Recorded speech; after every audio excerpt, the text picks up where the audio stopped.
So there's a good chance that you are wasting money if you're running Meta ads right now and you don't even know it.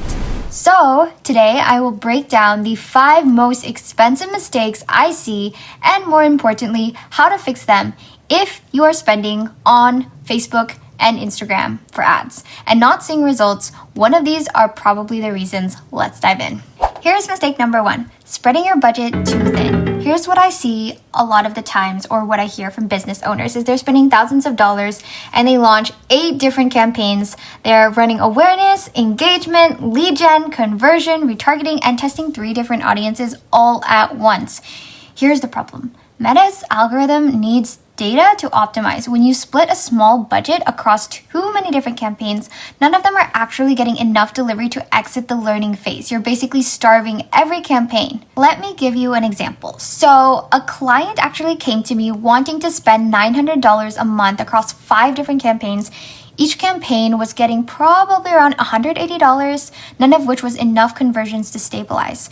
So what I did was I consolidated it into 2 campaigns, one through plays and the other was click to call. And we have seen 6 calls and 30,000 through plays in just a few days. So here's the rule. If your monthly budget is under $2,000, run no more than 2 to 3 campaigns max. Let each campaign get enough spend to actually learn and optimize. Concentration beats dilution every single time. And if you are testing audiences, do it within one campaign using multiple ad sets, not by creating entirely separate campaigns.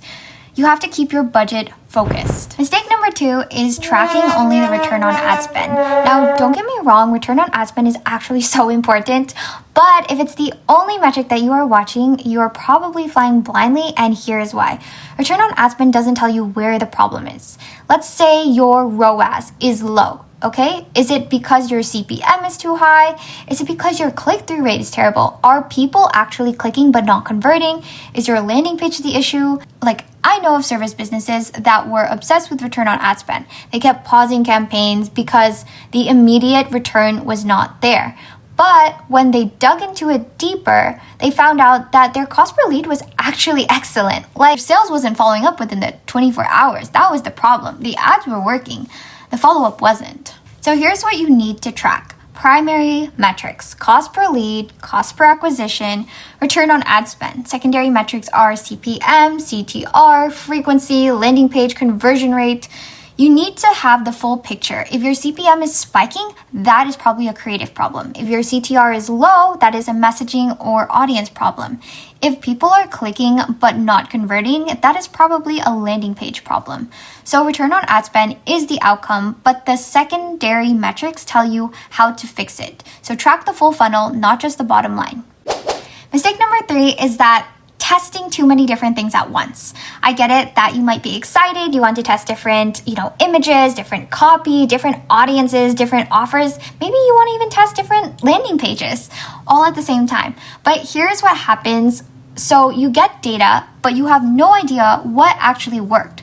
Let's say you launch 5 different ads with different images, different headlines, and different audiences. Now, one ad performs well, great. But why is that? Was it the image? Was it the copy? Was it the audience?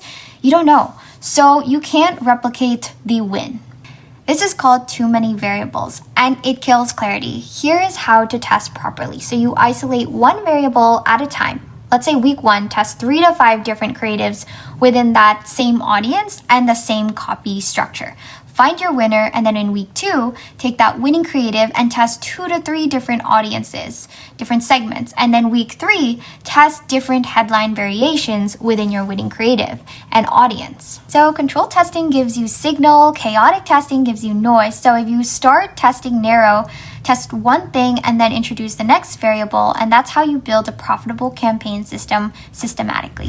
Mistake number 4, not collecting emails. This one drives me crazy because it's literally leaving money on the table. Every single day, most small business owners run ads and they send people to let's say a landing page or a lead form. And if that person does not convert immediately, they're gone forever. So you just paid $3, $5, $10 for that click and you have no way to follow up. So here's the fix. Most campaigns should have an email capture mechanism. If not, all campaigns should. If you're running traffic to a landing page, add an exit intent pop-up. So if someone's about to leave, offer them a free guide or a checklist, maybe even a discount code, something to capture the email before they bounce. If you are using Meta's lead forms, that is great, but just make sure that those emails are going into a CRM or an email platform immediately, and you have a way to nurture that sequence. So you are paying for attention. Do not let that disappear. Like every single campaign should build your campaign list, period. Like whether they convert today or 3 months from now, you have a way to stay in contact with them, in front of them, and that's how you maximize every single dollar that you spend on ads. Mistake number 5 is choosing the wrong campaign objective. And this sounds basic, but I see it constantly, and it is a common mistake that people make. Meta's algorithm optimizes for exactly what you tell it to. So if you choose traffic, Meta will send you clicks, but not necessarily conversions.